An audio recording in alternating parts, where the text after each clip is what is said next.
दोस्तों, सनातन हिंदू धर्म में तुलसी के पौधे का महत्व सबसे अधिक है। इसकी सबसे पहले पूजा भगवान विष्णु जी ने की थी। श्री हरि कहते हैं, जिस प्रकार देवी लक्ष्मी से वैकुंठ को ऐश्वर्य प्राप्त है, उसी प्रकार वैकुंठ में तुलसी के कारण ही पवित्रता प्राप्त है। पृथ्वी लोक पर जिस स्थान पर भी तुलसी का पौधा होगा, उस स्थान पर कभी बुराई का वास नहीं होगा। ऐसा स्थान सबसे अधिक पवित्र होगा। इसी कारण से हमें हमारे घर में तुलसी का पौधा अवश्य ही लगाना चाहिए। तुलसी के पास दीपक जलाने से क्या होता है, आइए जानते हैं इस प्राचीन महान कथा के माध्यम से, जो भगवान श्री कृष्ण ने देवी सत्यभामा को सुनाई है। दोस्तों, एक समय की बात है, देवी सत्यभामा भगवान श्री कृष्ण के पास जाकर उनसे पूछने लगी, है स्वामी, आपने मुझे तुलसी के पौधे को जल देने का महात्म्य सुना दिया है, लेकिन तुलसी के पास दीपक जलाने का क्या महात्म्य है? रोज शाम को तुलसी के पास दीपक क्यों जलाया जाता है? इससे मनुष्य को कौन सा फल प्राप्त होता है? तुलसी के पास दीपक जलाने की विधि क्या है तथा दीपक लगाते समय कौन से मंत्र का उच्चारण करना चाहिए? कृपया आप मुझे विस्तार से बताइए। भगवान श्री कृष्ण कहते हैं, है देवी, आज तुमने समस्त संसार के कल्याण की भावना से बहुत ही उत्तम प्रश्न किया है। तुम्हारे इस प्रश्न का उत्तर देने से पूर्व मैं तुम्हें एक प्राचीन इतिहास सुनाता हूं, जिससे तुम्हें तुम्हारे सभी प्रश्नों के उत्तर मिल जाएंगे।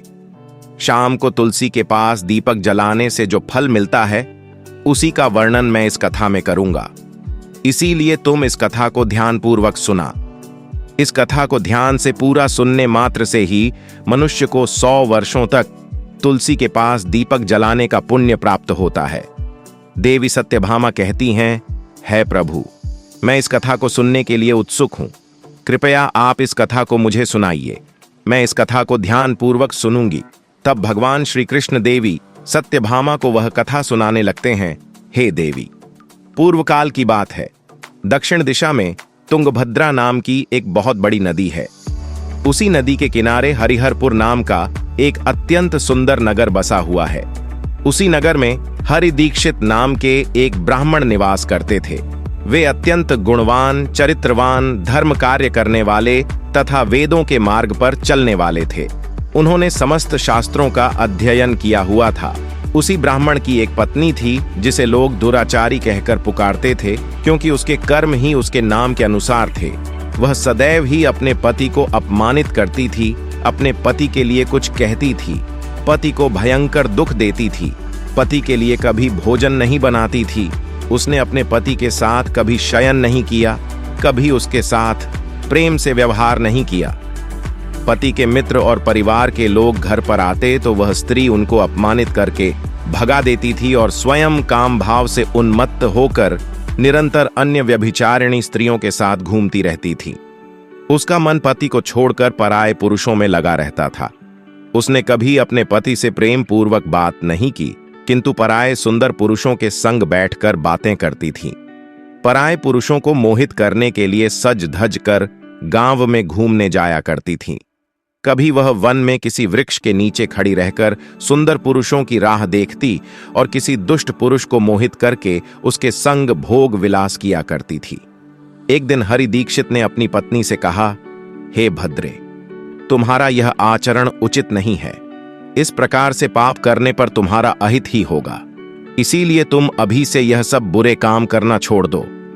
तुम्हारे इस प्रकार के व्यवहार से मुझे बड़ा दुख हो रहा है।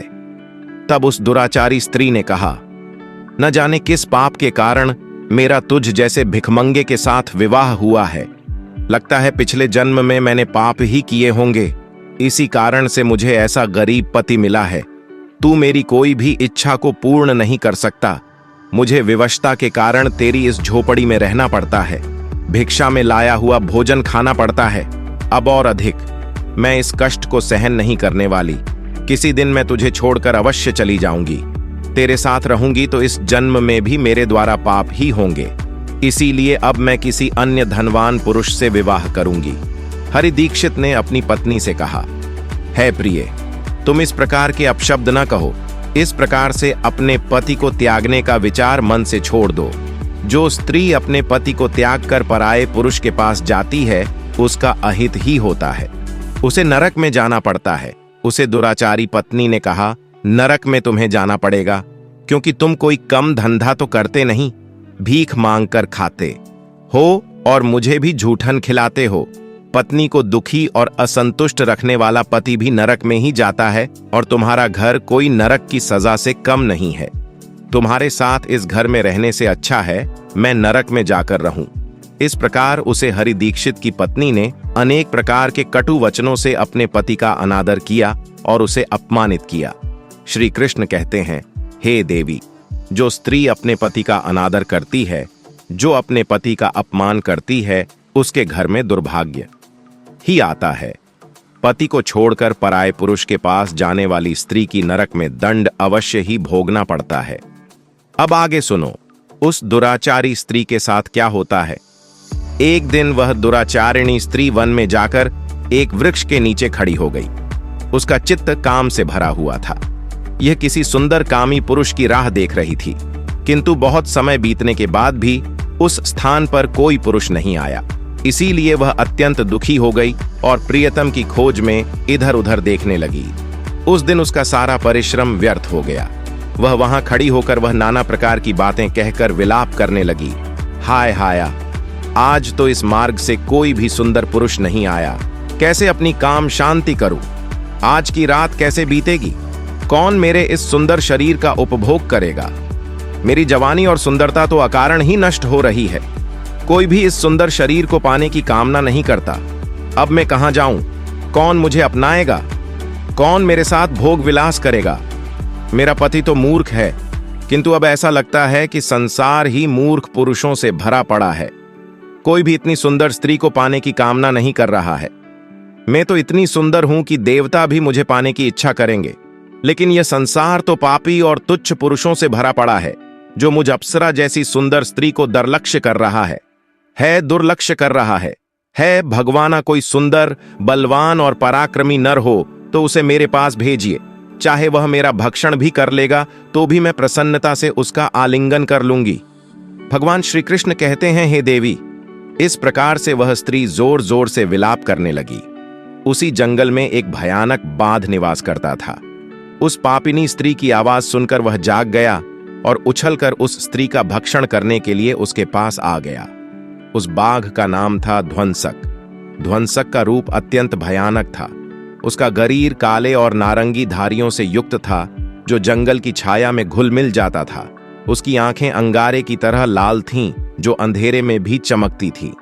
उसके जबड़े से लंबे तीक्ष्ण दांत बाहर निकले हुए थे, जो किसी भी जीव को धीरने के लिए पर्याप्त थे। उसकी गहरी गर्जना पूरे वन में गूंजती थी, जिससे आसपास के जीव कांप उठते थे। ध्वंसक की लंबी मजबूत पूंछ उसकी ताकत का प्रतीक थी। वह अपनी मांसल बलिष्ठ टांगों से जंगल में तेजी से दौड़ सकता था। ध्वंसक का पूरा शरीर शक्तिशाली मांसपेशियों से भरा हुआ था, जिससे वह एक ही झपट्टे में अपने शिकार को धराशायी कर सकता था। उसकी नाक से बार बार गर्म सांसें निकलती, मानो वह हर पल अपने अगले शिकार की तलाश में हो। ध्वंसक का एकमात्र लक्ष्य उन पापी और दुराचारी लोगों का भक्षण करना था, जिन्हें उसकी नियति ने उसे सौंपा था। उस भयंकर बाघ को अपने सामने खड़ा हुआ देखकर उस स्त्री के पसीने छूटने लगे। वह भय से धर-धर कांपने लगी। वह स्त्री कुछ करती, इतने में ही उसे बाघ ने अपने पंजे से उसे घायल कर दिया और वह स्त्री जमीन पर गिर पड़ी। जमीन पर गिरते ही वह स्त्री चिल्लाते हुए बोली, अरे बाघ, तू किस लिए यहां पर आया है? मुझे क्यों मार रहा है? मैं यहां पर अपने प्रियतम को खोज रही थी। तू मुझे छोड़ दे। मेरा भक्षण करके तुझे क्या मिलेगा?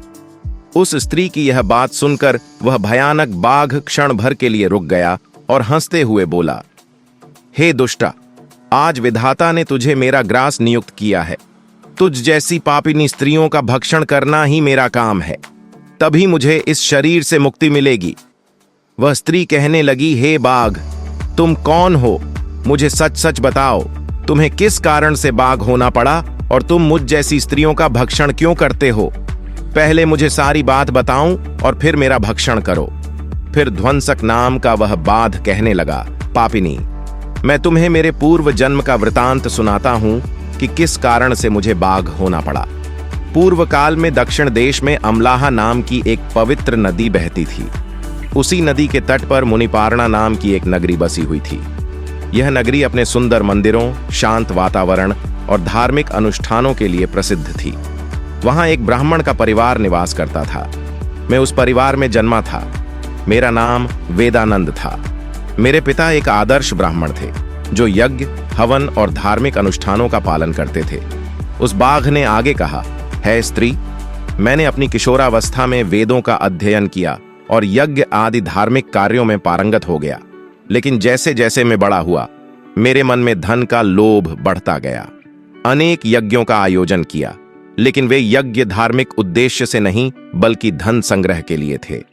मैं उन पापियों के लिए भी यज्ञ करता था जो धर्म से दूर थे और उनके घर का भोजन करता था। मैंने धन के लोभ में उनके अनैतिक कार्यों का समर्थन भी किया। चर्म के मार्ग से भटकते हुए मैंने उन वस्तुओं का दान भी स्वीकार किया जिन्हें ब्राह्मण को नहीं लेना चाहिए। मेरा मन इतना लोभी हो गया था कि मैं आड़ के बहाने दूसरों से धन लेता और फिर उसे कभी वापस नहीं करता। मैंने अनेक प्रकार के छल कपट किए और इस प्रकार पाप करते हुए कई वर्ष बीत गए।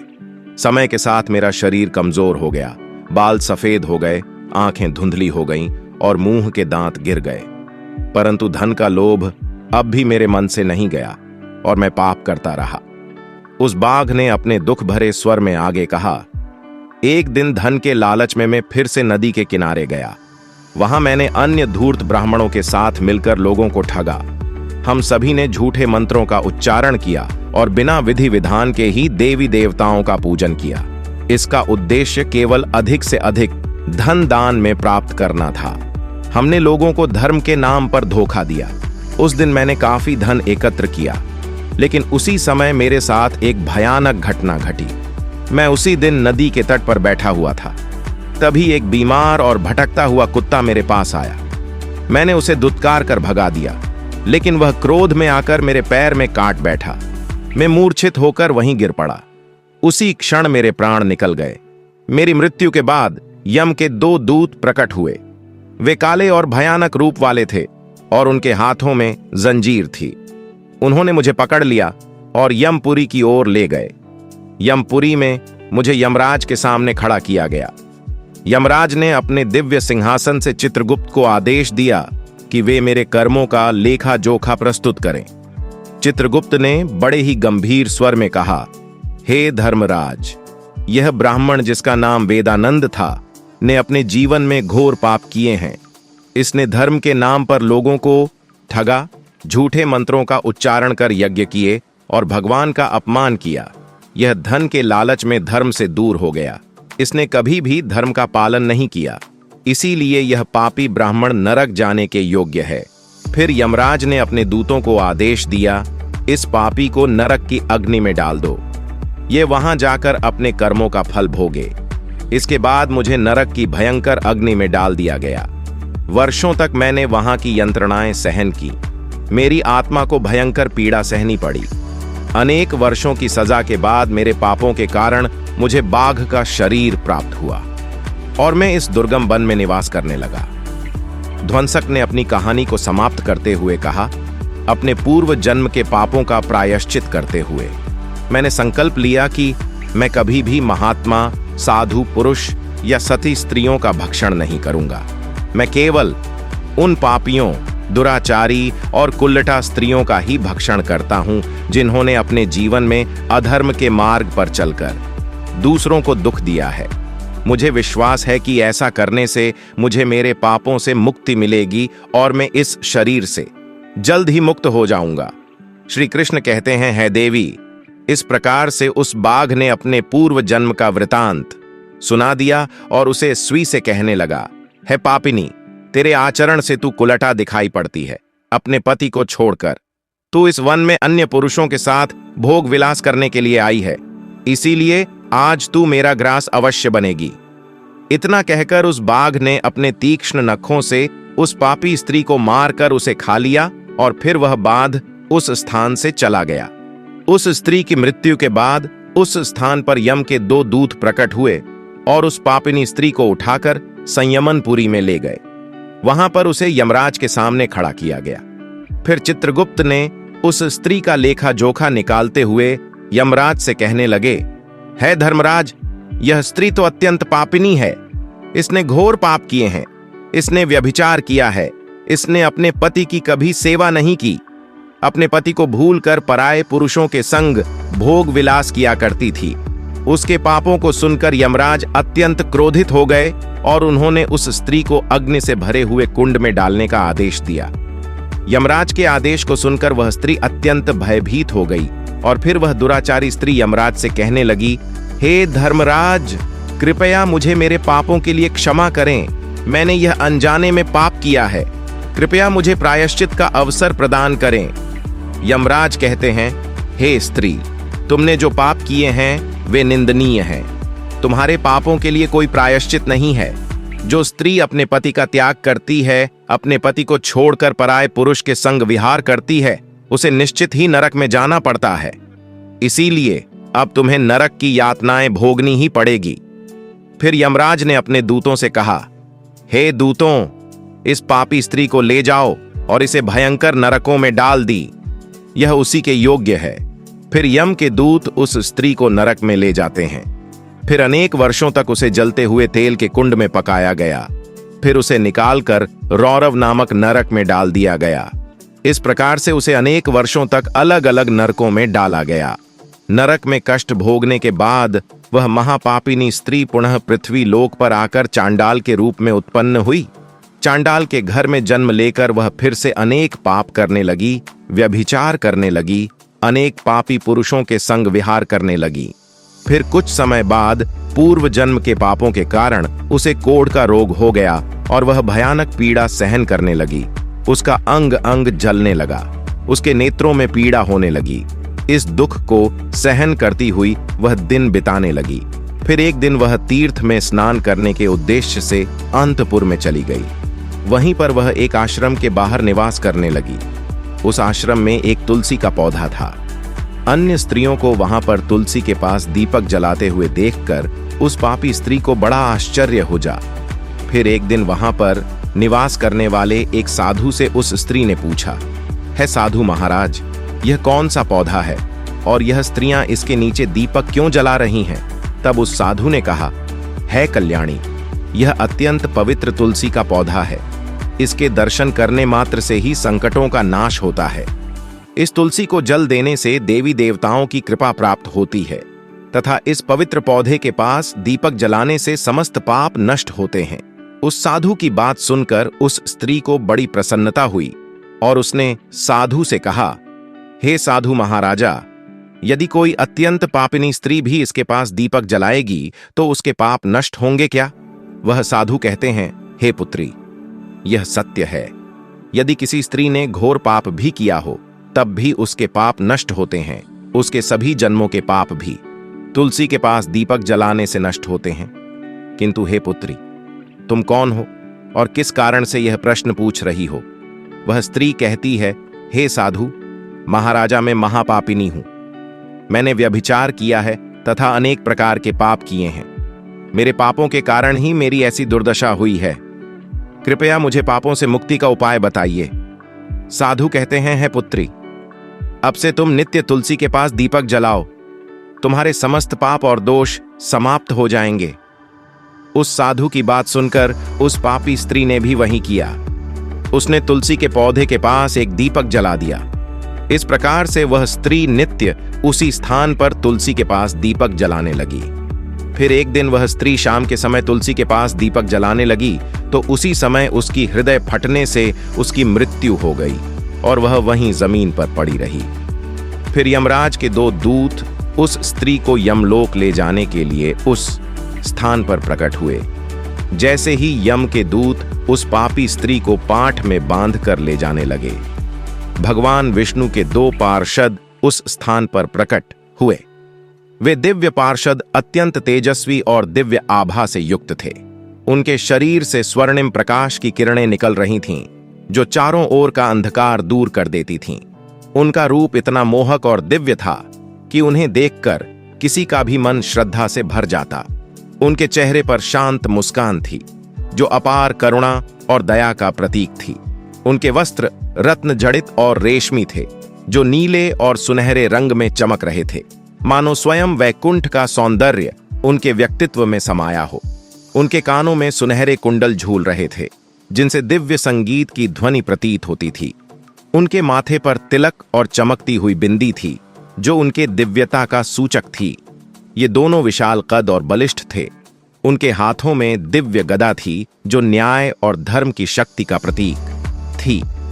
वे उस स्त्री को अपने दिव्य स्पर्श से मुक्ति का आश्वासन देने आए थे, जिससे उसके सभी पाप नष्ट हो सकें और उसे स्वर्ग की यात्रा का अधिकारी बना सके। उन पार्षदों ने यमराज के दूतों को रोक लिया और कहने लगे, हे यमदूतों, इस स्त्री को तुम छोड़ दो। यह स्त्री नरक जाने के योग्य नहीं है। तुम किसके आदेश से ऐसा अधर्म कर रहे हो? फिर यम के दूत कहने लगे, हे पार्षदों, हम यमराज के आदेश से इस पापी स्त्री को उठाकर ले जा रहे हैं, किंतु आप हमें किस कारण से रोक रहे हो? यह स्त्री अत्यंत पापी है, इसे नरक में ले जाने की आज्ञा मिली है। यह सुनकर भगवान विष्णु के पार्षद मुस्कुराए और बोले, हे यमदूतों, तुम सत्य बोलते हो, लेकिन इस स्त्री का एक ऐसा पुण्य भी है जो इसके समस्त पापों को मिटा चुका है। क्या तुमने देखा नहीं कि इसने अपने जीवन में संध्या के समय तुलसी के समीप दीपक जलाया है? यमदूतों ने चकित होकर पूछा, हे पार्षदों, क्या केवल तुलसी के समीप दीपक जलाने से इसके समस्त पाप नष्ट हो सकते हैं? भगवान विष्णु के पार्षदों ने गहन दृष्टि से यमदूतों की ओर देखा और समझाया, तुम इस बात को नहीं समझते? यमदूतों, तुलसी भगवान विष्णु की परम प्रिय है, और जो भक्त श्रद्धा और भक्ति से तुलसी के समीप दीपक जलाता है, वह विष्णु की कृपा का पात्र बन जाता है। संध्या के समय दीपक जलाने का पुण्य अनंत गुना बढ़ जाता है, और यह न केवल उसके पापों को नष्ट करता है, बल्कि उसे स्वर्ग का अधिकारी भी बनाता है। इस स्त्री ने सच्चे मन से तुलसी का पूजन किया और दीपक प्रज्वलित किया है। इसी कारण इसके सारे पाप जलकर राख हो चुके हैं। अब यह नरक जाने के योग्य नहीं है। यमदूतों ने अपने हाथ जोड़कर कहा, हे पार्षदों, आप सत्य कह रहे हैं। हमें इसके भक्ति के बारे में जानकारी नहीं थी। यदि यह भगवान विष्णु की प्रिया भक्ति है, तो इसे हम कैसे नरक ले जा सकते हैं? भगवान विष्णु के पार्षदों ने मधुर स्वर में कहा, इसीलिए हे यमदूतों, अब तुम लौट जाओ। इस स्त्री ने तुलसी की सेवा की है। वह उस दीपक की रोशनी में अपने सारे पापों को भस्म कर चुकी है। अब इसे विष्णु लोक में ले जाया जाएगा, जहां इसका स्वागत होगा। यह अब स्वर्ग की अधिकारी बन चुकी है। पार्षदों की बात सुनकर उन यमदूतों ने उस स्त्री को उसी स्थान पर छोड़ दिया और यमलोक लौट गए। वहां जाकर उन्होंने यमराज को सारा वृतांत सुना दिया। फिर भगवान विष्णु के पार्षद उस स्त्री को दिव्य विमान में बिठाकर स्वर्ग लोक ले गए। भगवान श्री कृष्ण कहते हैं, हे देवी सत्यभामा, इस प्रकार से तुलसी के पास केवल दीपक जलाने मात्र से ही मनुष्य के सभी पाप नष्ट हो जाते हैं। जो स्त्री नित्य ग्राम को तुलसी के पास दीपक जलाती है, वह सौभाग्यशाली बनती है। उसके पूर्व जन्मों के सभी पाप नष्ट हो जाते हैं। उसे सुख समृद्धि की प्राप्ति होती है। रोज तुलसी के पास दीपक जलाते समय इस मंत्र का उच्चारण करना चाहिए, एयूएम तुलसी देव्यै विद्महे विष्णु प्रिया धीमहि तन्नो वृंदा प्रचोदयात्। श्री कृष्ण कहते हैं, हजारों अमृत के घड़ों से नहलाने पर भी श्री हरि को उतनी तृप्ति नहीं होती जितनी वे मनुष्यों के द्वारा तुलसी का एक पत्ता बढ़ाने से प्राप्त करते हैं। 10,000 गौदान से जो फल प्राप्त होता है, वहीं फल तुलसी पत्र के दान से पा लिया जाता है। जो मृत्यु के समय अपने मुख में तुलसी पत्र का जल पा जाता है, वह संपूर्ण पापों से मुक्त होकर श्री कृष्ण के धाम जाता है। जब भक्त तुलसी के पास दीपक जलाता है, तो उस प्रकाश में निहित ऊर्जा नकारात्मक शक्तियों को नष्ट करती है और सकारात्मकता का संचार करती है। यह आध्यात्मिक वातावरण को शुद्ध करता है और घर में देवताओं की कृपा को आकर्षित करता है। दीपक का प्रकाश अज्ञान के अंधकार को दूर करता है और ज्ञान की ज्योति को प्रज्वलित करता है। तुलसी के पास दीपक जलाने से मनुष्य के भीतर शुद्धता और पवित्रता का भाव उत्पन्न होता है, जिससे उसकी भक्ति और ध्यान की शक्ति बढ़ती है। यह मान्यता है कि जब व्यक्ति तुलसी के पास दीपक जलाकर उसकी जारती करता है, तो भगवान विष्णु का ध्यान अधिक सरलता से प्राप्त होता है। यह साधक के मन को स्थिर और शांति की ओर ले जाता है, जिससे ध्यान में एकाग्रता बढ़ती है। तुलसी के पास दीपक जलाने का अनुष्ठान सूर्यास्त के समय करना अत्यंत शुभ माना जाता है। इस समय दीपक जलाकर तुलसी माता की आरती की जाती है और भगवान विष्णु का स्मरण किया जाता है। इसे करने से विशेष पुण्य प्राप्त होता है। प्रतिदिन संध्या समय में तुलसी के पास दीपक जलाते समय एयूएम नमो भगवते वासुदेवाय मंत्र का जाप करना चाहिए। यह मंत्र घर की नकारात्मकता को दूर करता है और भगवान विष्णु की कृपा प्राप्त करता है। तुलसी के पास भी या तिल के तेल का दीपक जलाना शुभ होता है।